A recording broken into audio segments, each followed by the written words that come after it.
হিজামা হিজামা হচ্ছে নবী করিম রাসূলুল্লাহ সাল্লাল্লাহু আলাইহি সাল্লামের প্রদত্ত নির্দেশিত একটি চিকিৎসা। ইয়া সুন্নত ভিত্তিক একটা চিকিৎসা। এই চিকিৎসার মাধ্যমে শরীরে বিভিন্ন ব্যথা, জয়েন্টে ব্যথা, অ্যালার্জি সমস্যা, চর্ম বাত ব্যথা, গাঁয়ে ব্যথা, ফিরে ব্যথা, আরও নতুন পুরাতন আঘাতজনিত ব্যথা, যারা কষ্ট পাচ্ছেন তারা হিজামা চিকিৎসা নিতে পারেন।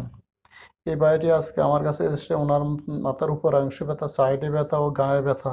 উনি খুব কষ্ট পাচ্ছে। উনি ফেসবুক অথবা অন্যান্য কোনো মাধ্যমে আমার ঠিকানা পেয়ে উনি আজকে হিজামা করার জন্য আসছেন। আমি আল্লাহর রহমতে ওনার মাথায় ও গাঁড়ে হিজামা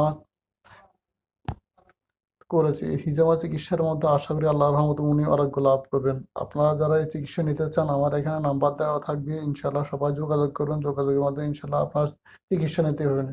এটা খুব একটা ভালো চিকিৎসা। আসতে